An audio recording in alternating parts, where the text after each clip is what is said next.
Pourquoi les girafes ont-elles la langue bleue? Comment volent les avions? Pourquoi nos cheveux deviennent-ils blancs? Les enfants m'envoient de très nombreuses questions. Et bien désormais, j'y réponds dans Djamie Kids, mon podcast gratuit à écouter en famille, seulement sur Deezer. Salut les épicurieuses et les épicurieux.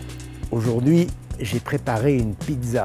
Et c'est du boulot quand on veut respecter la tradition. On n'imagine pas tout ce qui se cache derrière cette spécialité italienne. Pas seulement ses origines ou sa composition, mais aussi toutes les anecdotes qui l'entourent.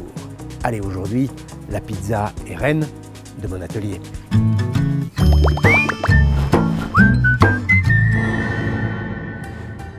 Le mot pizza vient sans doute du grec pinta, qui désigne une sorte de galette de pain. En Italie, il est utilisé à partir du Xe siècle. Mais attendez un peu avant de vous lécher les babines. Au début, il désigne une sorte de pain plat, de forme circulaire, ou des spécialités sucrées ou encore salées comme les tourtes au fromage ou à la viande. La pizza telle que nous la connaissons aujourd'hui apparaît seulement vers le milieu du XVIIIe siècle à Naples. C'est un plat bon marché que l'on déguste dans la rue ou dans des restaurants spécialisés. Les pizzerias, mais aussi Auchan. Un célèbre pizzaiolo napolitain, Gino Sorbillo, on dit qu'il fait les meilleures pizzas du monde. Tu les as goûtées? Oui, et c'est vrai qu'elles sont molto bene. Bref, Gino m'a raconté qu'autrefois les paysans s'en nourrissaient aussi quand ils travaillaient dans les champs. La pizza était repliée 2 fois sur elle-même, enveloppée dans du papier journal et glissée dans la poche intérieure de la veste. Bon, valait mieux éviter la sauce tomate. En 1889, Marguerite de Savoie est de passage à Naples. Raphaël Esposito, pizzaiolo napolitain, est chargé de confectionner une pizza afin de faire découvrir la gastronomie locale à la reine. Après avoir mûrement réfléchi, il décide de napper sa pizza de sauce tomate, puis de garnir le fond de mozzarella et de déposer des feuilles de basilic. Vert, blanc, rouge, bien ouais-je, ce sont les couleurs du drapeau italien. Bien vu, la pizza séduit les yeux et le palais de la reine. En son honneur, cette pizza est nommée Margherita et c'est aujourd'hui la pizza la plus populaire du monde.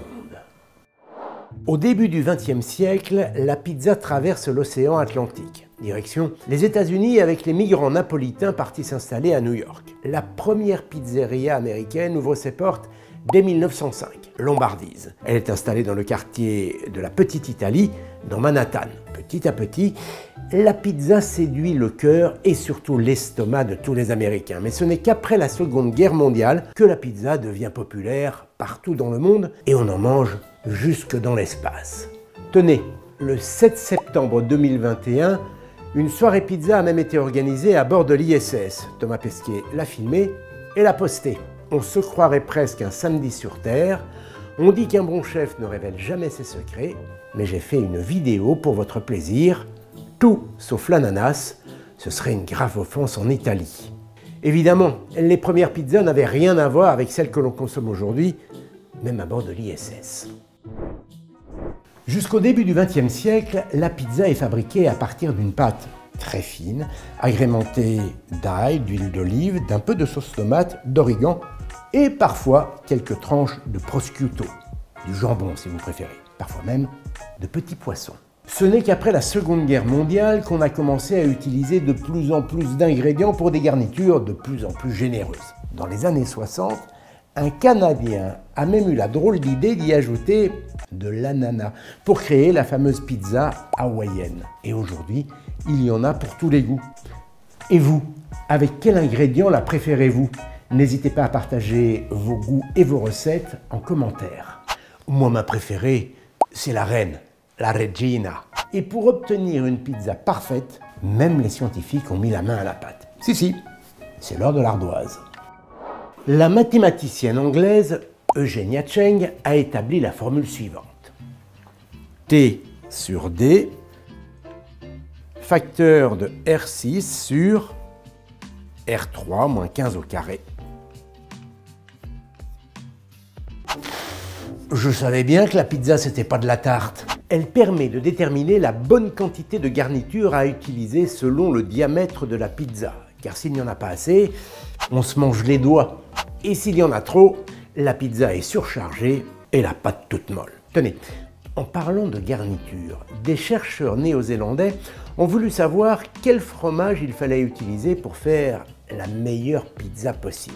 Ils ont testé la mozzarella, l'Edam, l'Emmental, le gruyère et le cheddar. À l'aide de caméras et de logiciels, ils ont observé le brunissement et la formation de petites bulles, ainsi que le niveau de gras de tous ces fromages après cuisson. Leur conclusion: pour obtenir le parfait équilibre entre texture et saveur, rien de tel qu'un mélange de mozzarella et de cheddar. Sans oublier bien sûr le tour de main du pizzaiolo. Dans les pizzerias traditionnelles, les maîtres pizzaiolos se produisent en public un peu comme des artistes. Ils font tourner la pâte d'une main à l'autre et la lancent dans les airs d'un geste très rapide. Tiens, je vais essayer. Allez, ça tourne comme on dit. Hop. Hop. Ah bah c'est malin, c'est ce qu'on appelle recevoir un coup de patte.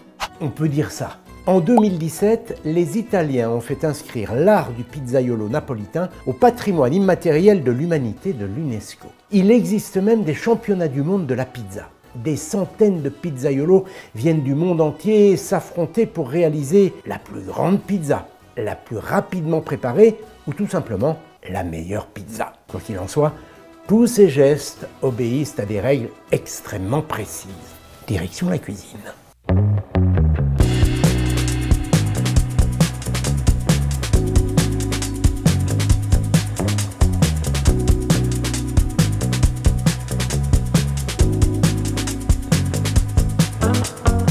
Pour garnir la pâte, par exemple, il faut impérativement placer les ingrédients du centre vers l'extérieur en tournant dans le sens des aiguilles d'une montre et en formant un 6 imaginaire. La pizza peut alors être mise à cuire.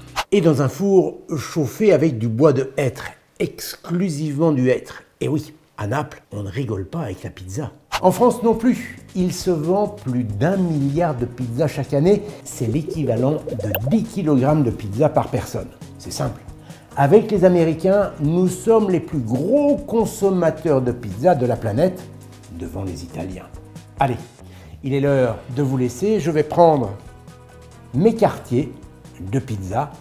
À très bientôt. Et si vous avez aimé cette vidéo, n'hésitez pas à vous abonner. Je vais me régaler.